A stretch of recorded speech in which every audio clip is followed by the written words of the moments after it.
President at least is our leader. I mean, do you think going to the president is a right move, and No, what effect do you think that will have? My understanding of what they said was not to go and beg him, was, look, go and present your case. You are the governor of a state, you have a problem in your state, you have a problem with your commissioner, you have a problem with the security situation, you have a problem with your river state, with your House of Assembly. Go and meet the president as the governor, as the chief security officer of your state, and present formally to the president. And I think that was good advice, in the sense, it's not going to beg, no, but go and present your case. And I think it was in a reconciliatory mode, rather than we're going to fight. It's not about fighting, and I think it was good advice. I don't know whether that has been heeded at this point in time, but it's very good advice. You have a case, you go and present it and resolve it. Does he, I mean, let me put you in a very difficult situation. Assuming you are the president at this time and the PDP, we know that all of this crisis has been a crisis of PDP. And if someone like Mr. Amaechi comes to you on this particular matter, with all of this situation, looking at 2015 that has been dragged into this matter, what would you do? Let me put it like this. Governor Amaechi must realize that River State is as it is a negative for him. Whichever way he looks at it, whether he's right or he's wrong, the fact that under your watch, your state is ungovernable, under your watch, your House of Assembly cannot meet, it is a negative for you as the governor. And therefore, it is in his interest, as a politician, to know how to engage his fellow partyman in who happens to be the president. Now, there are different ways. And that's why I say that at the decision of the National Assembly to first freeze that situation gives him, and I say it's to his advantage, it gives him room to look at how to address the issue. He's not going to find it funny sending his budget to the National Assembly. It's not a pleasant thing to do. He had good relationship with his house. He doesn't know what he's going to meet at the National Assembly. There is going to be another kind of politics that will play out.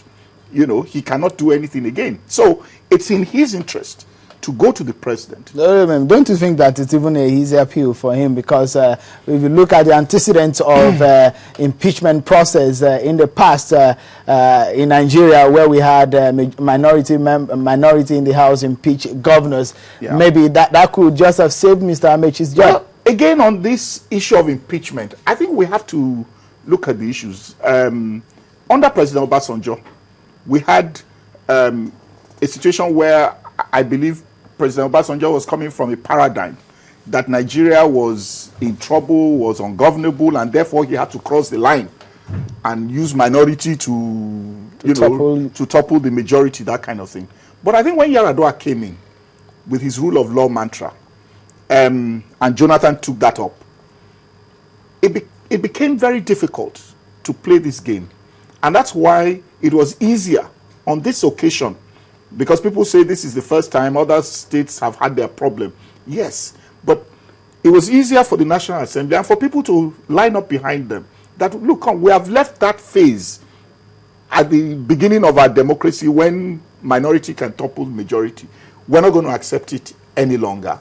And I think that's what you saw play out. And that's why I believe the National Assembly, to a great extent, had support of the people. That we don't want to see 5 taking over 19, I mean, or 27. It's just not, it's not possible. All right, let's briefly now, so I will round up now. Let's go to Abuja. Mr. Honorable Idahoso, can you tell us, with all of this situation, Mr. Bragg told us that this particular move by the National Assembly may be favoring Mr. Amaechi. Do you think that Mr. Amaechi may have lobbied the National Assembly into this decision? No, I don't think so. I think it was a matter of overriding national importance. I think that what happened was that as the situation degenerated, the National Assembly, which is by the day getting more and more responsible to the yearnings of the Nigerian people, rose to the occasion. I think this is one of the issues beyond passing joint legislation where we have had a consensus between both houses. We have had a scenario like this in the Anambra situation, where the House of Reps passed a resolution, and I don't think the Senate did same. But on this occasion, within weeks, both houses followed each other, and that's very significant, and it sent a clear message of the National Assembly's preparedness to defend the democratic space in the country. And one point that I would like to make is that when members assault themselves on the floor of the House for whatever guise, they must have no illusion about immunity. They have none. The various legislative powers and privileges are clear that the immunity of members is only limited to words spoken or written in the course of doing their business. And in fact, Section 21, subsection 4 of that Act makes it clear that nothing precludes civil or criminal proceedings from being taken against them. And I think the time has come for the government of Nigeria and the government of the states in Nigeria to rise to the occasion, where a prima facie case is made against a citizen of this country, no matter how highly placed, who does not enjoy constitutional immunity. I think the best signal to send to the entire populace is to let the rule of law take its course. As long as we continue to sentimentalize issues about who is friendly with who is not friendly with who, rather than face the law as it is, I think we may remain a political and democratic dwarf for years to come, and this is not a nice development for our country. All right, thank you, Honorable Idao. So just to round up now, Mr. Baji, tell us, some people are asking on our Twitter handle, how long will the National Assembly to continue to handle River State Assembly functions? That's by Buchi Ogba, and Ajishefe Olasunkomi on Twitter is telling us, please, what about the majority leader of Rivers House of Assembly in Please Net? Tell us about, just give us your opinion on this matter. I think until peace, order, and good government come back or is able to be guaranteed in River State, for so long will the National Assembly be in charge. As to the arrest or to the detention of the majority leader, I think again what the people should ask for is due process. We saw what happened. If what we saw on the screen is correct, he obviously has a case to answer, but then he should be taken to court.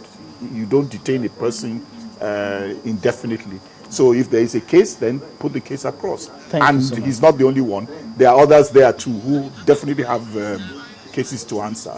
And let the due process. When you start to take charge, to challenge, to convict people for indecent behavior, then we will stop this nonsense. Thank you so much, Mr. Agbaje, for joining us on the program. Very interesting thoughts that you have there. And also, Honorable Wesida also will have been talking to us on the issue of River State House of Assembly.